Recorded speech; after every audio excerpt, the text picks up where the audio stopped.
ত্রিপুরাতে বিজেপি আসার পর 25 বছরের ক্যাডার রাজ শেষ হয়েছে। এখন সরকারি প্রকল্পের টাকা পাওয়ার জন্য কোনো নেতার পেছনে যেতে হয় না। এক কাপ চা দাও না। বাবা, এতদিন পর কি ব্যাপার? কাকা, কলকাতায় তো চাকরি বাকরি নেই, তাই ব্যাঙ্গালোরেই সেটেল হয়েছি। তাই এবার ভোটের ব্যাপার কি বুঝছো? আমরাই আসছি। হ্যাঁ, আমাদের দিদিকে টেক্কা দেওয়া অত সহজ ব্যাপার নয় বাবা। কিন্তু এবার তো সবাই বলছে বিজেপি আসবে। ওদের মাথার ঘিলু ঘুরে গেছে। হ্যাঁ, আরে না গো বিল্টে দা, আমাদের পাড়া সবাই কইছে এবারে মোদিকেই ভোট দেবে। এই চুপ কর। ওদের চোখে কি নেওয়া হয়েছে? ওরা দেখতে পায় না চারিদিকে এত উন্নয়ন। উন্নয়ন, এগিয়ে বাংলা। এই, হাসছিস কেন? এগিয়েই তো। আচ্ছা বিলটেদা, তোমার কাছে এগিয়ে মানেটা কি? আগের চেয়ে ভালো, তাই তো? জয় গুরু। পলিটিক্স ভালো পাক জপাক, আমরা সবাই দেখ দেখ। বিলটেদা, এই নাও, এটা পড়ে দেখো কি লেখা আছে। বাঙালির মাথা পিছু আয় কোথার থেকে কোথায় নেমে গেছে। আরে এটাই কি তোমাদের এগিয়ে বাংলা? এক সময় দেশের মডেল, আজকে পেছনের সারিতে। এটাই যদি তোমাদের উন্নয়ন হয় তাহলে তো কচু গাছও বৃক্ষ। গুজরাটে কত বিনিয়োগ আসছে, আর আমাদের বাংলায় শিল্পপতিদের ডাকলে তো সব ছুটে ছুটে পালিয়ে যাচ্ছে। এই, সব কথায় গুজরাট কপচানোটা বন্ধ কর। গায়ে লাগছে? শোনো, কলকাতা এক সময় আমাদের দেশের বিজনেস ক্যাপিটাল ছিল, আর আজকে বিদেশি বিনিয়োগের 1% আমাদের রাজ্যে আসে না। আর রাজ্যের ঋণ বাড়তে বাড়তে 8 লাখ কোটি টাকা পার। দিয়ে চাইলে গেউ গেউ কতই রঙ্গ দেখি দুনিয়ায়। বিলটেদা, রাজ্য চালানোর অর্ধেকের চেয়ে বেশি টাকা তো কেন্দ্র দেয়। গত 10 বছরে কেন্দ্র প্রায় 6 লক্ষ কোটি টাকা দিয়েছে, আর সেই কেন্দ্রকে তোমরা দিন রাত গালাগাল করে যাচ্ছ। আরে এটাই কি তোমাদের উন্নয়ন? হ্যাঁ, এইবার রাজ্য বাজেটে 5,700 কোটি টাকা শুধু সংখ্যালঘুদের খুশি করতে মাদ্রাসা বানাতে দেওয়া হয়েছে। কিন্তু রাস্তা, সেচ, শিল্প, এটার জন্য তোমার দিদির কাছে কোনো টাকা নেই। আরে পরিকাঠামোতে কোনো নজরই নেই। আচ্ছা, এই শিক্ষিত বেকাররা কি তোমার দিদির সৎ ভাই? স্কুল, কলেজ, হসপিটালের কি হাল দেখো। দুদিল গায় দুধ দেয়, হাত পেতে ভোট নেয়। কালই তো মেয়ের কি পেটের ব্যথা, হসপিটালে নিয়ে গেলাম, ভর্তি নিল না, বললো বেড নেই। নার্সিংহোমে ভর্তি করার পয়সা আছে বলো আমাদের? শেষমেশ ওই মধু ডাক্তারের হোমিওপ্যাথি। শুনলে বিলটেদা, হাসপাতালে না আছে ডাক্তার, না আছে ওষুধ। ভাই এটাই কি তোমাদের এগিয়ে বাংলা? সত্যি উন্নয়ন হলে এত চাকরি বিক্রি হতো? 26,000 চাকরি বাতিল হয়েছে। আর লেখাপড়া, ক্লাস 8-এর ছেলে ক্লাস 2 এর অঙ্ক পারে। কি যে দিনকাল এলো। সত্যি স্যার, রাজ্যের ইউনিভার্সিটিগুলোর র্যাঙ্কিং দিন দিন নেমে যাচ্ছে। ওদিকে ওই মন্ত্রীর বান্ধবী নাকি, তার ঘরে তো কোটি কোটি টাকার পাহাড়। রেশন, মিড ডে মিল সবেতেই দুর্নীতি। অপর ঘরে কালো ধন, ভুলে গেছে জনগণ। 100 দিনের কাজের জাল জব কার্ড, আর সর্বত্র সিন্ডিকেট। এই লুটের রাজত্বকে তোমার উন্নয়ন মনে হচ্ছে বিলটেদা? আমার তো মনে হয় তোমার চোখেই নেওয়া হয়েছে। এই, বেশি ফ্যাচ ফ্যাচ করিস না। এই তো দিদি লক্ষ্মী ভান্ডারের টাকা বাড়িয়ে। ও দিয়ে কি হবে রে বিলটে?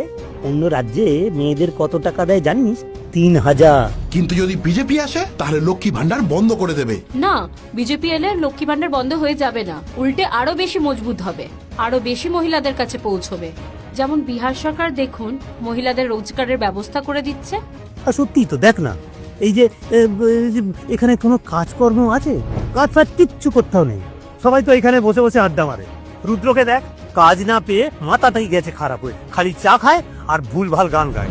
আমায় একটু চাকরি দাও, আমি অফিসে বসি। এখন তো বাংলায় যুব সাথী নিয়ে এসেছে। সব ভোটের মিথ্যে প্রতিশ্রুতি। 2013 সালে এই যোজনা যুবশ্রী নামে আনা হয়েছিল, সেই সময় কেউ কিচ্ছু পায়নি। আজ 13 বছর পর সেই যোজনা নিয়েই আবার ভোট কেনা বেচা চলছে। শম্ভুদা, আরেক কাপ দাও। রাজ্যে তো মেয়েদের অবস্থাও ভালো নেই, রাস্তাঘাটে ভয়। এইটাই কি তোমার উন্নয়ন বিলটেদা? ঠিক বলেছেন দাদা, উনি উত্তর দিতে পারবেন না। চুপ থাকাটাই নিয়ম এই রাজ্যের। যেমন আমরা চুপ হয়ে থাকি, মহিলাদের ওপর অত্যাচার হলে আমরাই দোষী, আর ধর্ষণ হলে রিলেশন ছিল।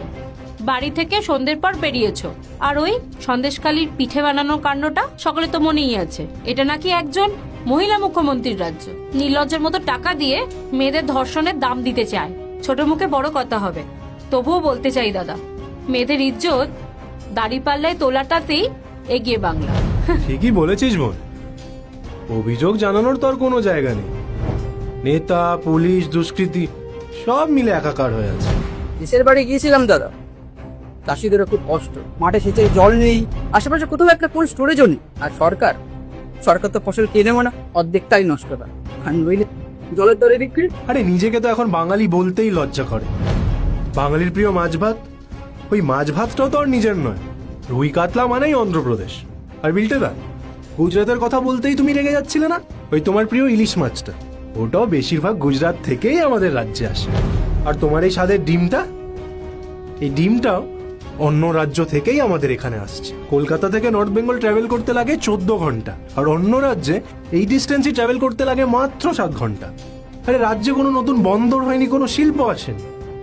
বিগত 6 বছরে 15,000-এর চেয়ে বেশি কোম্পানি আমাদের রাজ্য ছেড়ে চলে গেছে।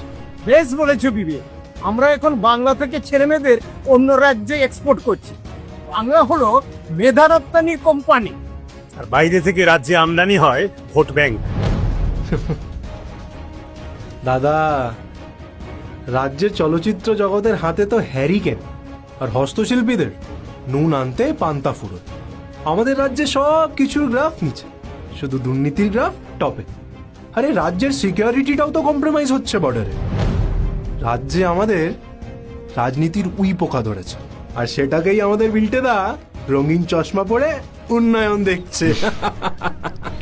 পাল্টানো দরকার, চাই বিজেপি সরকার। এই, তোর তো দেখছি বিজেপির জন্য খুব পীড়িত।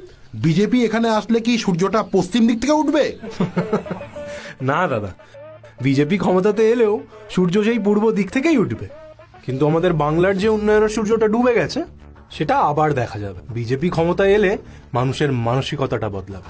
আরে আমাদের রাজ্যে তো চিকিৎসক থেকে শুরু করে কৃষক, শিক্ষক সবাই ভয়ে ভয়ে বাঁচে। একটা গোটা পরিবার ভয় নিয়ে ঘুম থেকে ওঠে, ভয় নিয়ে ঘুমোতে যায়। বিজেপি ক্ষমতায় আসলে এটা শেষ হবে, শেষ হবেই।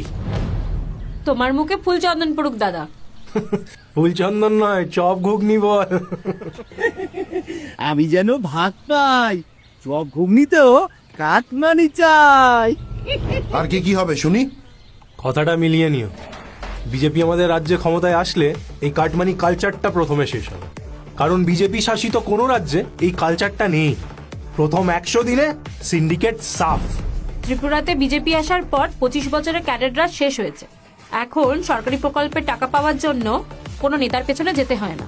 আরে বিজেপি সরকার পদে এলে তো গ্রামের প্রত্যেকটা কৃষকদের ব্যাংকেও সরাসরি টাকা ঢুকে যাবে। 2017 সালের আগে উত্তরপ্রদেশের হালও বাংলার মতোই ছিল, কিন্তু বিজেপি সরকার এসে ওখানে 3,000 কোটি টাকার চেয়েও বেশি অবৈধ সম্পত্তি বাজেয়াপ্ত করেছে। ওখানে মাফিয়া রাজ চলতো, কিন্তু এখন দাঙ্গাবাজরা দাঙ্গার নাম ভুলে গেছে। বাংলাতেও সিন্ডিকেট রাজ থামাতে বুলডোজার দরকার। একদম সত্যি, কয়লা, বালি, প্রমোটারি সিন্ডিকেট আমাদের খেয়ে নিচ্ছে। আর ঘুষখোর অফিসারদের এমনটাই দিতে হবে যেন ওরা লেজ গুটিয়ে পালায়। রাজ্য দুর্নীতিমুক্ত আর নিরাপদ হলে রাজ্যে বিনিয়োগ আসবে, আর বিনিয়োগ আসলে পিছু পিছু শিল্প আর উন্নয়ন। পুলিশ আইনের কথা মেনে চলবে, কোনো নেতার কথায় নয়। প্রথম বছরেই ফাস্ট ট্র্যাক কোর্ট আর মহিলাদের দ্রুত বিচার ব্যবস্থা, আর সব দুর্নীতির তদন্ত। চাকরি বিনা পয়সায় হবে হরিয়ানার মতো। নিয়োগ দুর্নীতি বন্ধ হবে। এটা হলে যুবসমাজ তো আত্মবিশ্বাস ফিরে পাবে, আর মেধা গুরুত্ব পেলে ছেলেমেয়েরা মন দিয়ে লেখাপড়াও করবে। ভাতায় ভুবন ভরিয়ে দেব। ও না না না না, হাতি মেরে সাথী, চল মেরে সাথী, ও যুব সাথী, হাতি মেরে সাথী। এখন সব পরিবারেই দেখো না, ব্যাঙ্গালোর, দিল্লি, বোম্বে, পুনেতে চাকরির জন্য চলে যাচ্ছে কেউ না কেউ। কিন্তু বিজেপি এলে সবচেয়ে বড় কথা হবে, ঘরের ছেলে ঘরেই চাকরি করবে। গুজরাটকে এত তাচ্ছিল্য করো না বিলটেদা। ওখানকার নিয়মই হলো শিল্পকে 30 থেকে 45 দিনের মধ্যে অনুমোদন। 200-র চেয়েও বেশি শিল্প পার্ক আছে ওখানে। আরে তুমি উত্তরপ্রদেশকেই দেখো না, কত বিমানবন্দর, এক্সপ্রেসওয়ে, লজিস্টিক হাব হয়েছে ওখানে। বাংলাতেও হবে। বিজেপি ক্ষমতায় আসলে হাজার হাজার কোটি টাকার ফরেন ইনভেস্টমেন্ট আসবে। 30,000-এর চেয়ে বেশি কারখানা হবে। বাংলার ছেলেমেয়েরা বাংলাতেই কাজ করবে। গুজরাট আর তামিলনাড়ুর মতো সস্তায় বিদ্যুৎ পাবে শিল্প। আর আমাদের নর্থ বেঙ্গলের শিলিগুড়ি করিডোর, ওটাকে ব্যবহার করে বড় মাপের শিল্প হবে। তুমি দেখো না, আসামে যেমন 27,000 কোটি টাকার সেমিকন্ডাক্টর প্লান্ট হয়েছে। একসময় মধ্যপ্রদেশকে পিছড়া রাজ্য বলতো সবাই, এখন সেই এমপি কোথায় পৌঁছে গেছে? সরকার সেচ, বিদ্যুৎ আর কৃষি পণ্য কেনার উপর জোর দিতেই কৃষকদের হাল বদলে গেছে। হ্যাঁ স্যার, বাংলার সেচযুক্ত এলাকা 45% থেকে বাড়িয়ে 60% অবধি করা হবে। সরকার সঠিক দামে ফসল কিনবে। আমাদের দার্জিলিং এর চা, মালদার আম, মুর্শিদাবাদের রেশমের জন্য কোল্ড চেন তৈরি করা হবে। সব ডিভিশনেই এগ্রি প্রসেসিং ক্লাস্টার তৈরি করা হবে। আমাদের রাজ্যের সীমান্ত থাকবে সুরক্ষিত আর অনুপ্রবেশ হবে বন্ধ। আমাদের বাংলার সাংস্কৃতিক পরিচয় বঙ্কিমচন্দ্র, রবীন্দ্রনাথ ঠাকুর, বিদ্যাসাগর, নেতাজি, আমাদের দুর্গাপুজোর বাউলের পরম্পরা, বিজেপি এলে এগুলো সুরক্ষিত হবে। আর যত ঐতিহাসিক মন্দির আছে, তীর্থ আছে, সব সংস্করণ হবে। বাংলা ভাষা, বাংলা সাহিত্য আর অন্যান্য সাংস্কৃতিক যে সমস্ত চর্চাগুলো আছে সেগুলো রাজনীতি মুক্ত হবে। আর তেল দিয়ে চপ শিল্প হয়, কিন্তু কোনো শৈল্পিক চর্চা হয় না। ঠিক বলেছিস, চপ শিল্প ঘুগনি শিল্প নয়, বরং ট্যুরিজমটাকে শিল্পের মর্যাদা দিতে হবে। কি নেই আমাদের?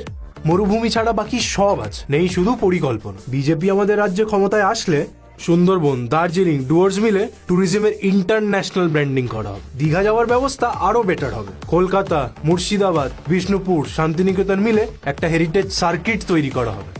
আমাদের সব স্বপ্ন পূরণ হবে। বিজেপি যেখানে, ভালো ইনফ্রাস্ট্রাকচার সেখানে। কলকাতা শিলিগুড়ি এক্সপ্রেসওয়ে তৈরি হলে সেটা তো পর্যটন থেকে আমাদেরই রোজগার বাড়াবে। দেখনি বিজেপি কাশিতে করিডোরটা বানিয়ে পর্যটনে কিভাবে বড় বদল এনেছে? ঠিক সেভাবেই আমাদের সাংস্কৃতিক কেন্দ্রগুলোকে নিয়ে বড় ইনফ্রাস্ট্রাকচার কেন করা যাবে না? আর ডবল ইঞ্জিন সরকার হলে কেন্দ্র রাজ্য একসাথে কোঅর্ডিনেশনে ভালো কাজ করতে পারবে। এবার বাংলায় উন্নয়ন হবে ঘন্টায় 180 কিলোমিটার বেগে। বুঝেছো তোমরা? লাস্ট 10 বছরে বাংলার উন্নয়নের জন্য কেন্দ্র যা দিয়েছে তা কংগ্রেস সরকারের তুলনায় প্রায় 4 গুণ বেশি। সেই সব টাকার সঠিক ব্যবহার হবে, আর জমি অধিগ্রহণে আর লেট হবে না। আর অনুমোদন নিতে 300 দিন নয়, মাত্র 30 দিনের সময় লাগবে। শিল্পে স্পিড ফিরবে। এই বাংলায় আবার শিল্পপতিরা ফিরে আসবে। বাংলায় কৃষকরা নিজের বাজার পাবে, আর বাংলা নিজের হারানো সাংস্কৃতিক গৌরব ফিরে পাবে। সবার জীবন পাল্টে যাবে, সবার। সবকিছু বদলাবে, শুধু যদি এই সরকারটা পাল্টায়। দাঁড়াও,